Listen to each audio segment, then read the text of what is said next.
realmente muy emocionado por estar aquí y quiero agradecer enormemente al presidente de la Asociación Peruana de Astronomía, al señor Javier Ramírez. Quisiera también agradecer a nuestro querido amigo Manuel Rojas. Me encuentro bastante emocionado y no es para menos. Mi padre venía con bastante frecuencia al planetario solar.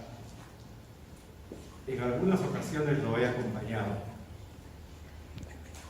y estar en el lugar en donde él ha pasado y ha disfrutado muchísimo tiempo, para mí, y estoy seguro para toda mi familia y para todos los que lo conocieron, saben que este era un lugar preferido por él. Quisiera agradecer enormemente a todas las instituciones que colaboran y han colaborado con el Observatorio AFARI.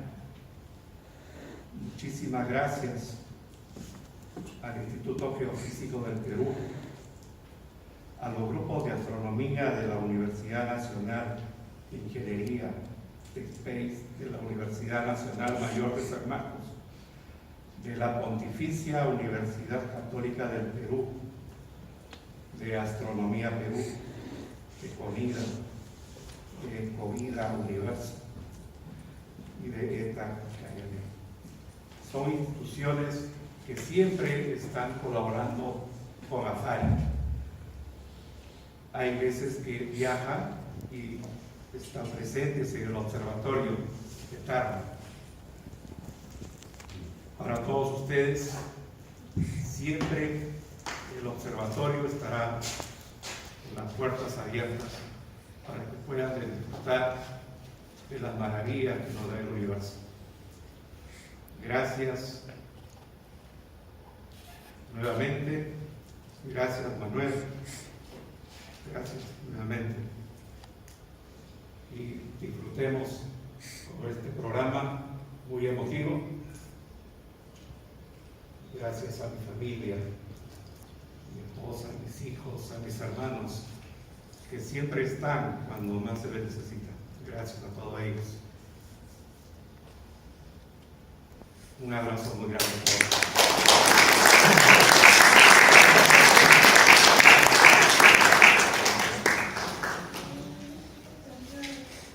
Administrador del Observatorio AFARI. Ahora voy a ceder la palabra al ingeniero Julio Rivera, que es director del Observatorio AFARI y que nos va a hacer una semblanza sobre la vida del profesor Julio Rivera Castillo, fundador del Observatorio AFARI. Muchas gracias. Adelante. Por la presentación y, en primer lugar, muy agradecido a toda la asociación en nombre de su presidente y director en este momento, Javier y Manuel, que con mucha amabilidad están haciendo este homenaje y nos dan la oportunidad de poder decirles un poco más de lo que se conoce a Julio Rivera Castillo, que es el fundador de AFARI. AFARI lleva el nombre de Víctor Extremadura.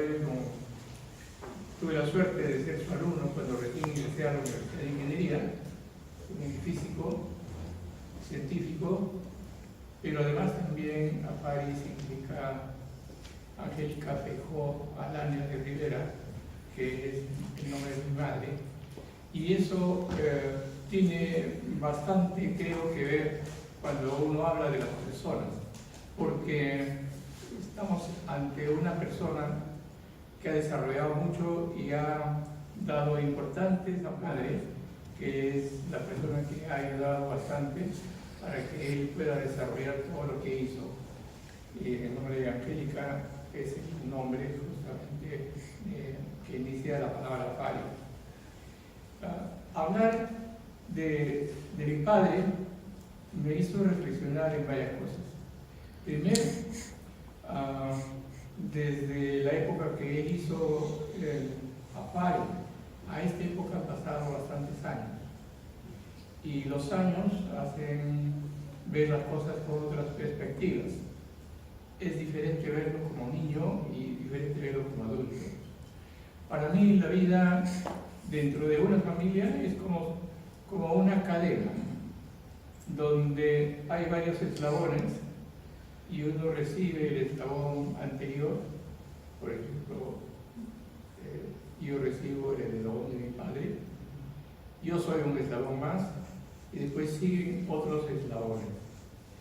Y hablar de mi padre podría significar hablar de un eslabón de oro, por lo que les voy a contar ahora, porque él desde sus orígenes muy humildes, padre, él nació en un pueblito de Huaylas, es un pueblito rural al fondo del callejón de Huaylas, donde llegar es bastante complicado y donde la vida se desarrolla en una economía de agricultura, y ellos vivían de la agricultura.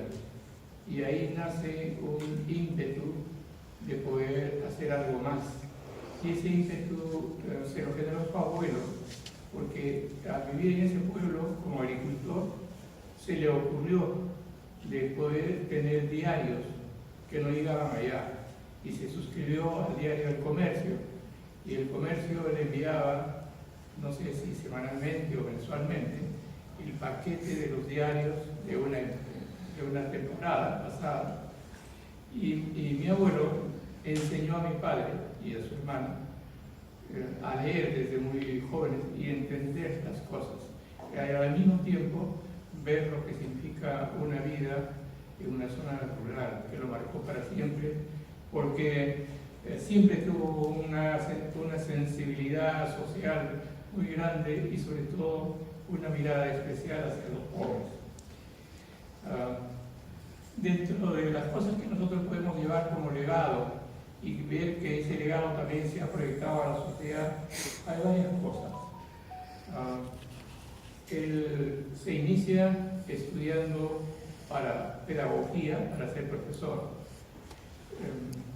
Posteriormente estudia por correspondencia para radiotécnico, y eso tiene una razón de ser, porque mis padres eran profesores de colegio nacional, nunca tuvieron una economía muy grande, pero sí lo contrapuso con un prodesarrollo que era hijos, porque al final nosotros somos 13 hermanos, y entenderán que 13 hermanos, con sueldo de 2 profesores no era suficiente, y él escogió una nueva carrera adicional, que era el radio, el ser técnico en radio.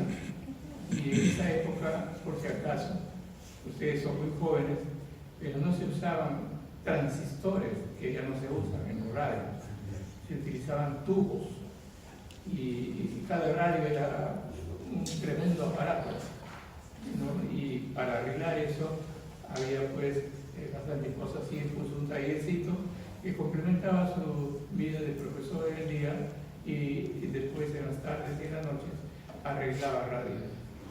Y le menciono esto porque se comenzó a desarrollar en varios campos, pero en todos hizo algo interesante. Por ejemplo, en la parte pedagógica, que enseñaba matemáticas, filosofía, historia universal, también era reconocido y fue director de la Gran Unidad Escolar San Ramón de Tarma, que era el colegio más grande de la zona. Y posteriormente a eso, fundó un colegio también nacional en la ciudad de La Merced, en Chanchamayo, y que actualmente es uno de los colegios más prestigiosos también allá. Con su vida social no estaba ausente, se daba tiempo para todo. Era un rotario, era masón, y en todos ellos fue una autoridad que contagiaba en muchas cosas. Y además en Tarma, para las comunicaciones, solamente llegaban unas pocas estaciones de radio. Una de ellas era Radio Programa, Radio Nacional, y muy pocas señales llegaban hasta allá. Y él, en una serie de gestiones durante años, averiguó un poco más y fundó Radio Tarma. Radio Tarma fue un cambio para el desarrollo de un pueblo como Tarma, en una época en la que no había comunicaciones. ¿Y cómo lo hizo? Teniendo los hijos y con pocos ingresos.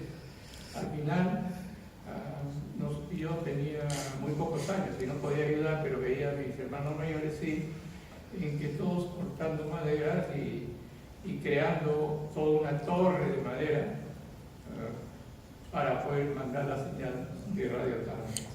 Fue una cosa muy interesante que ayudó mucho en Tarma para su desarrollo. Fue un multiprofesional, como les menciono, en ese sentido. Además de ser profesor y ver la parte de radios y el arreglo, comenzó poco a poco con la afición, con el aprender un poco más de astronomía. Él no era su profesión esa, y fue culturizándose poco a poco, pero le puso tanta pasión que fue más allá de lo que podía ser participar en una asociación.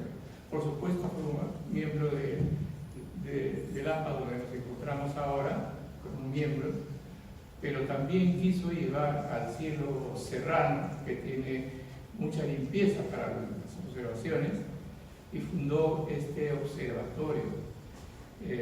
Y este observatorio tiene varias características, ¿no?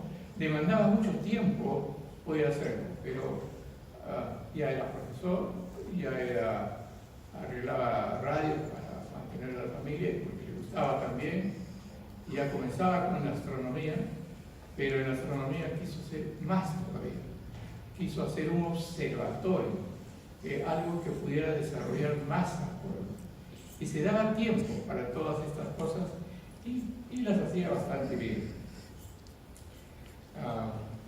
Dentro de ser cada vez un mejor astrónomo, llegó pues a crear esta publicación, que era sumamente interesante porque ha sumado a este otro dispositivo. Acá lo que menciona es para tal día y tal hora, y estoy ubicado en tal sitio, ponga esto en un determinado lugar, la flecha a un determinado lugar, y mira y vas a ver el planeta tal. Muy interesante, ¿no? Pero seguía el autodidacta en lo que era astronomía. Y dentro de lo que era astronomía, buscaba más a la fuente. Y él se acercó acá, adicional a ser un miembro de esta institución, a llegar a contagiar su entusiasmo a la gente de APA para que colabore con él en crear el observatorio allá. Víctor Estrebadoiro y otras personas más viajaban constantemente y contribuyeron bastante en sus enseñanzas, porque hacían sus charlas tanto acá como en Tarma también, y le daban ese valor añadido. Después se fue a la Facultad de Física en San Marcos, donde había unos cursos de astronomía, identificó a una doctora especializada en astronomía y de igual manera hizo la amistad y la comprometió para que pudiera ayudar con una serie de charlas a difundir a un nivel cada vez más alto.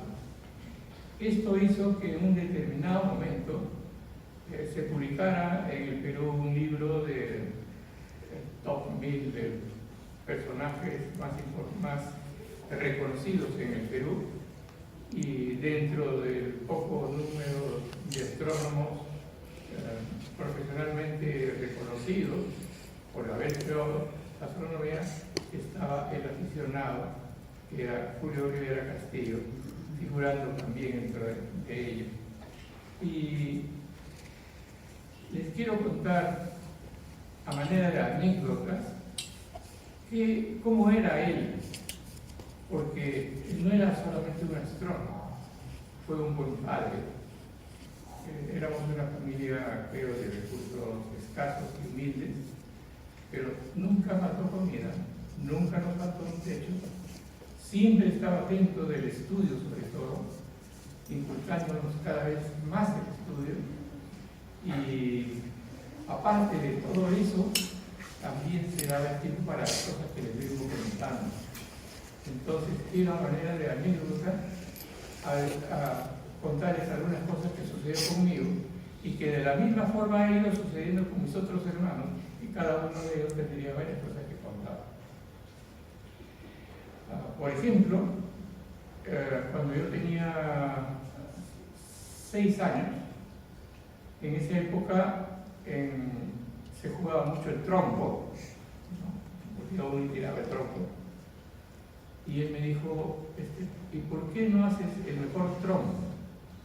Para eso, en su tallercito había comprado un torno y sabía cómo tornear una pieza de madera y metálica también, pero me dijo, ¿por qué no haces el mejor trompo? Y yo no sabía qué contestar. El mejor trompo es el que tú lo puedas hacer. Y me dio unas indicaciones y fabriqué ese trompo, y me salió, no sé si puro chiripazo o por algo, o por las indicaciones de él, salió un súper trompo. Y la verdad que el trompo y yo éramos una sola persona. Era un trompo. Otra anécdota de él. Tenía yo ya algo entre 7 y 8 años.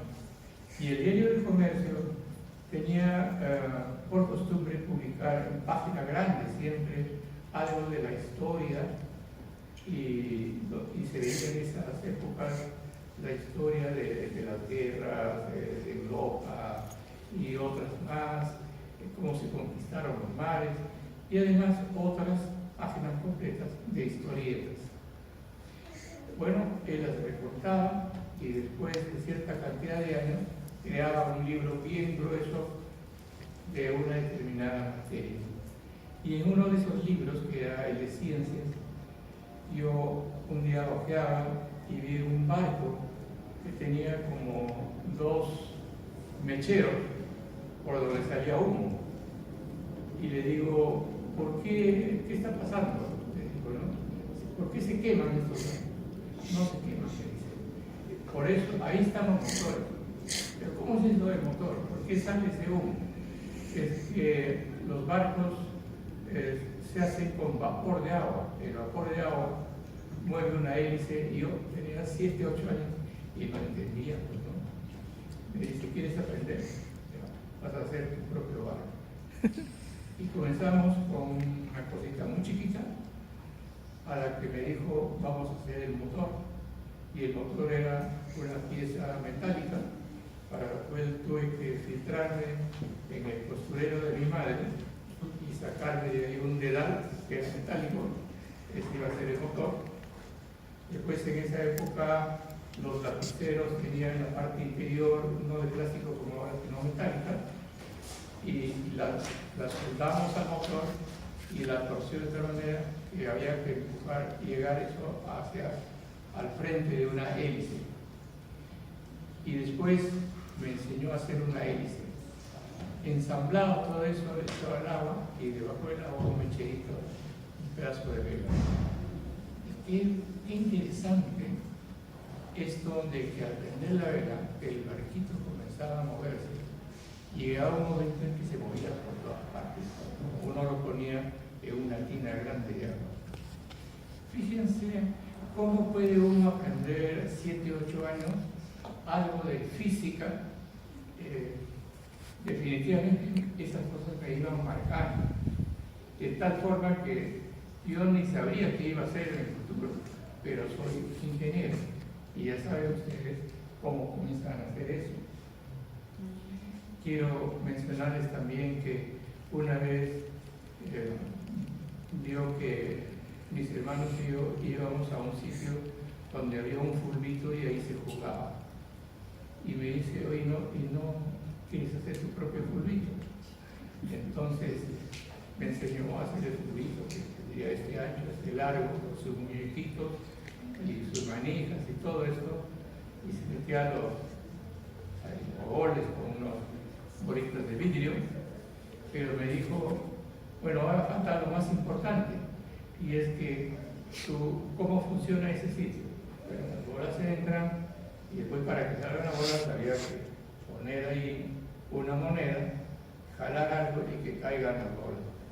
Y me decía, eso ya lo tienes que inventar tú. Pero ¿cómo voy a inventar a esa edad algo así de ese nivel? Fui poco a poco para llevar de los goles hacia abajo, me había tenido que nuevamente pillar por ahí unas medias nuevas de mi mamá, porque se usaba medias largas y no podía hacer medias viejas porque si a la bolita se caía, y ahí llegué a la parte de abajo. Y en la parte de abajo fue un tiempo de varias semanas complicado, hasta que un día, también no sé por qué circunstancias, seguramente mucha suerte y casualidad, metía 10 centavos, jalaba y caía en la bolita.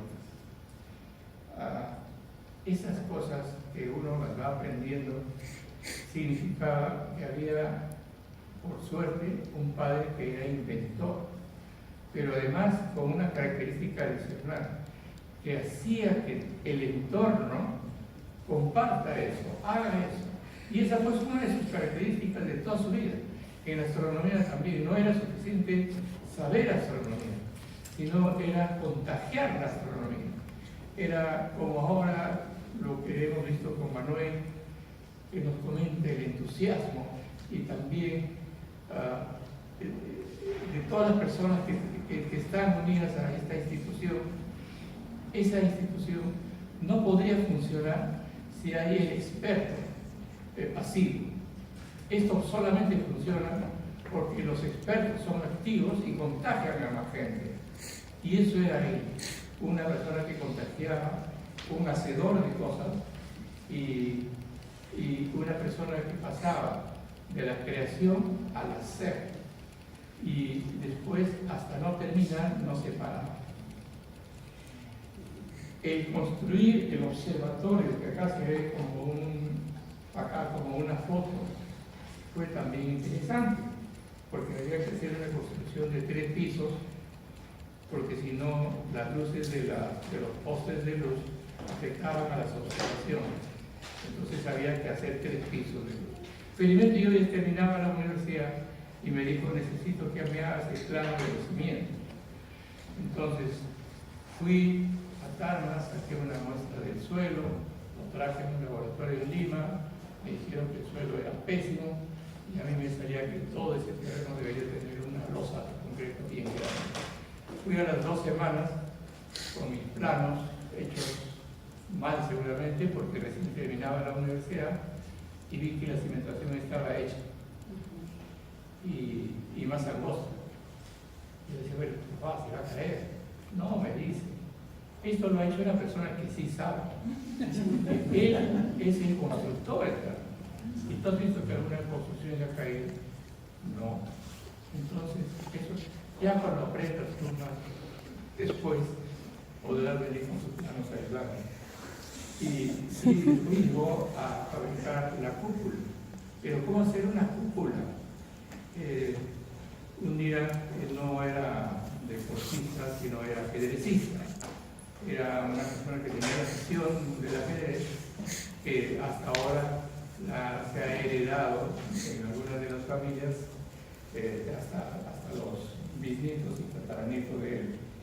Pero hacer una cúpula que sea muy liviana, porque había que moverla, implicaba cómo se iba a reforzar. Que un día llega con una pelota de básquet nuevecita. A mí me gustaba jugar bastante el básquet, estaba en la universidad también.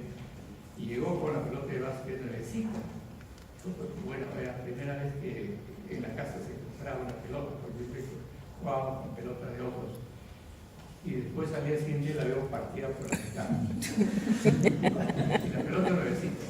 Digo, ¿qué has hecho? Bueno, me dice, ¿has mirado por dentro? No.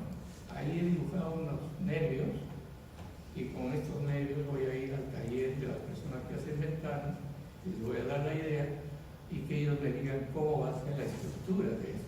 Pero ya está la maqueta hecha, el lenguaje que se necesita. Y efectivamente, la persona que hacía las ventanas con esta intuición de los esfuerzos que hay ahí adentro, hizo la fabricación. Una vez hecha la cúpula, había que ver por dónde se hacía la observación. Y por acá debe salir pues la visión del observatorio. Y una de esas noches muy lluviosas y el agua se metió por ella.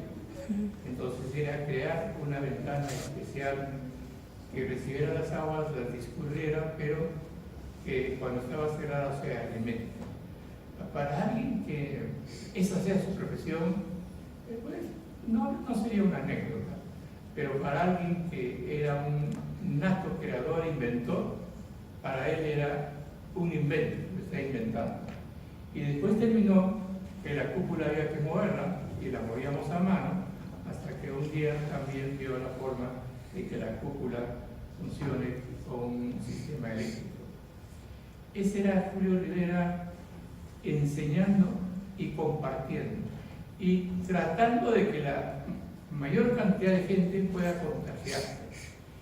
Como anécdota también les comento que en el 86, cuando el cometa Halley visitó los cielos cercanos a la Tierra, era pues muy interesante esto del Halley, y efectivamente salió una página que él había escrito con bastante anterioridad y había enviado al Diario de Comercio y publicaron esa página, incluido el buscador para su ubicación. Pero además también había ido a conversar con las aerolíneas y una de ellas, la empresa FOSE, le dijo: tal día tú podías preparar una charla para un grupo de gente que pudiéramos sobrevolar los cielos de Lima y desde ahí ver a Halley, y él por supuesto dijo sí. Así es que a varios de sus hijos estuvimos acompañándolo a él. Llegamos al aeropuerto, hubo una clase como ahora para todos los pasajeros, para explicarles pues que cuando se vea el Halley por estas ventanillas, no corran los de acá para el otro lado. No creo que sea cierto, pero yo le decía, porque si corren para este lado, el avión se va a voltear.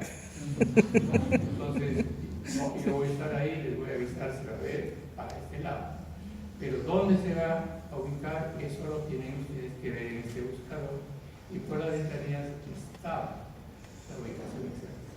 Y fue un viaje muy interesante, pero nuevamente, él haciendo un documento para un diario que no se sabía si lo publicaba o no, un mes antes, él buscando una aerolínea que lo acogió y que finalmente hizo este viaje, que no sé si en otra parte del mundo puedan haber hecho otro viaje, otro vuelo especial. Era pues un creador, un visionario, un inventor y una persona que vive no solamente en nosotros, su familia, de sus hijos, sino en los hijos nuestros, en los nietos nuestros, y esto se va difundiendo. Una de las familias, por ejemplo, es muy aficionada al ajedrez, que nació con él de esa forma. Y casi todos los nietos, cuando recuerdan a él, dicen el sabio. Mi abuelo el sabio, cosa que nos enorgullece mucho y nos hace muy feliz de poder saber que un día como hoy él haya tenido la gentileza de reconocer este esfuerzo de Julio Rivera Castillo, que sin haber pisado una universidad de ciencias ni de ingeniería, sino siendo un aficionado, creó todo un observatorio y creó todo un sistema que funcionara. Ese fue Julio Rivera Castillo, y les cuento esto porque creo que colocar una fotografía de él en una galería de personas tan destacadas es un lugar que él se lo tiene muy ganado. Muchas gracias.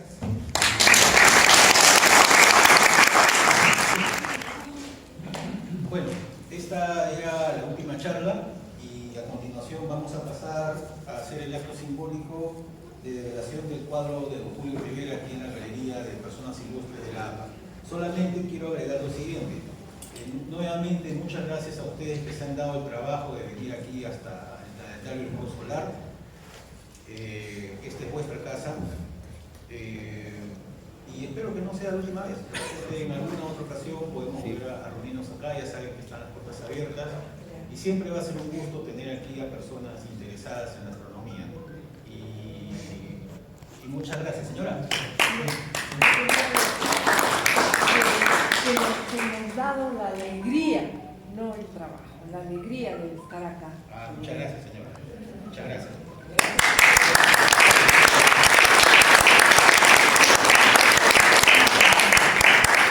Por favor, les invito a que vayan pasando. Vamos a tener la alegría de poder exponer el retrato de San Julio en esta galería tan importante. Para nosotros nos llena de mucha emoción. Realmente es hermoso este momento. Gracias por acompañarnos. Si me permiten unas palabras, bueno, aquí ustedes pueden ver este espacio que hace algunos años estaba vacío, lo hemos dedicado a colocar retratos de personas representativas de la Asociación Peruana de Astronomía, que de repente ya no están aquí físicamente, pero en su momento fueron personas que impulsaron esta institución y contribuyeron a la astronomía y a la ciencia en el país. Así que yo les quiero brevemente decir que el fundador de la Asociación Peruana de Astronomía, el fundador de la Liga Iberoamericana de Astronomía también, y la persona que le da el nombre a la Asociación Peruana de Astronomía, el ingeniero Víctor Extremadura Robles, que está aquí. También está el ingeniero José Castro Mendívil, quien es uno de los fundadores también de la APA.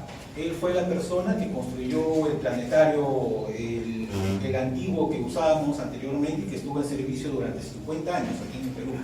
Durante esos 50 años fue el único planetario que tuvo el Perú, hasta que salieron otros y también contribuyeron a la labor. Pero, o sea, todos juntos, digamos, vamos por este camino. Pero el ingeniero José Castro Mendívil fue la persona que construyó con sus manos el planetario, el primer planetario que tuvo la Asociación Peruana de Astronomía. También les presento aquí al señor Enrique Savage Larrea. El señor Enrique Savage fue durante muchos años el tesorero de la APA, pero era una persona, yo lo recuerdo, muy avanzado a su época, porque en los 90s, cuando yo ingresé a la APA y todavía usábamos las efemérides en papel, en revistas, él era la única persona aquí que hacía efemérides con disquete. Si ustedes luego quieren pasar a la biblioteca, yo les voy a mostrar esos disquetes de 5 1/4, esos antiguos, que él usaba para hacer las fases de la luna, la hora de salir el sol, todo. Él es una persona notable aquí en la institución. Y también aquí tenemos al ingeniero Enrique Gálvez Ferreiro, quien también miembro de la Asociación Peruana de Astronomía y fue un notable observador solar. Él hacía registros solares. De hecho, él llegó a cumplir, me parece, algo de 3 o 4 ciclos digamos, de actividad solar, o sea, algo de 40 y tantos años de observación solar, ¿no? Entonces, muchos de sus registros están aquí en la biblioteca, también si por un rato quieren pasar a verlos. Y bueno, y el día de hoy se suma el profesor Julio Rivera Castillo. fundador del Observatorio AFARI de Tarma, fundador de la Asociación Tarmeña de Astronomía Víctor Estremadoiro, y que también fuera un gran amigo de estas personas que están aquí. Él va, digamos, a ocupar esta pared dentro de unos momentos, y la idea es ir colocando a más personas que han representado, digamos, algo en la historia de la astronomía y que han pasado por esta institución. Así que yo le pido por favor a su hijo Raúl que tenga el gesto de colocar el cuadro ahí. Sí.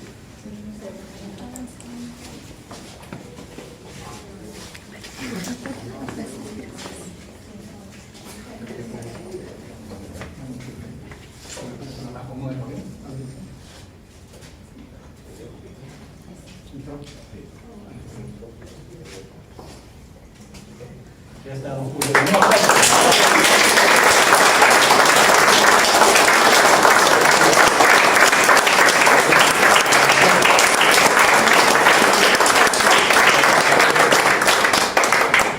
Bueno, ya don Julio Rivera forma parte de la galería de personajes ilustres de esta institución, y para él pido un fuerte viva. ¡Viva don Julio Rivera! ¡Viva! ¡Viva la Asociación Peruana de Astronomía! ¡Viva! ¡Viva el Perú! No sé.